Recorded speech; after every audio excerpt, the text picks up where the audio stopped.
Kumita ang developer, kumita yung ahente, ang kawawa yung bumili.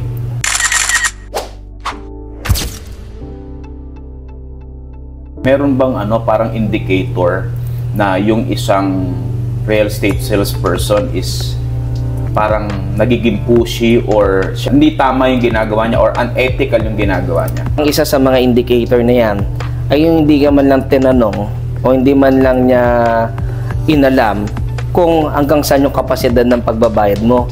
Isa na ang pinipresent lang sa kanila ay yung down payment. Yung down payment 10%, 15%, 20%, naka-payable in 4 years, in 5 years.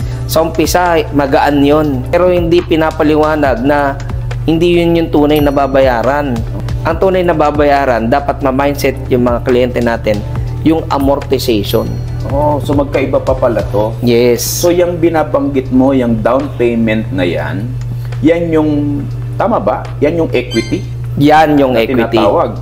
So meaning, kung ang down payment para sa isang property ay 30%, so yun yung equity. So after mo mabayaran yung equity, dun palang papasok yung monthly amortization para doon sa property. Monthly amortization, yan yung binabayad natin sa balanse. At ang pagbabayad ng balanse, tandaan natin, may interest at may mga insurances ng kasama. Ang indicator na talagang para hindi mapasubo ka, dapat yung kausap mong ahente, sinasabi na agad yung amortization. Hindi yung paunang bayad lang kasi mas matagal mong babayaran yung amortization. At para na rin sa mga kababayan natin, para makapagbigay ako ng tip, usually ang inaalat ng Pag-ibig, ng bank, para ikaw ay maprobahan, ay 35 to 40% lang ng income mo. So hindi mo pwedeng isubo yung sarili mo more than that sa mga percentage na binigay ng Pag-ibig at ng bank.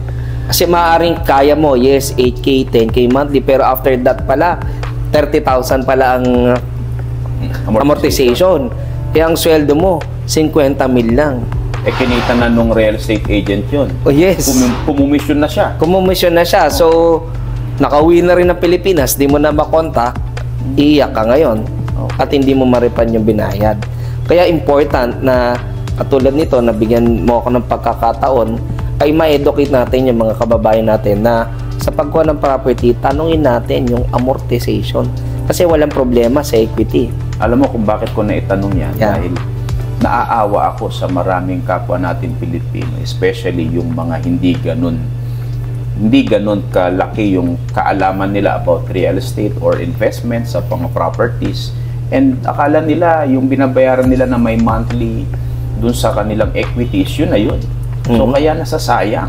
Kumbaga, kumita ang developer, kumita yung ahente, ang kawawa yung bumili.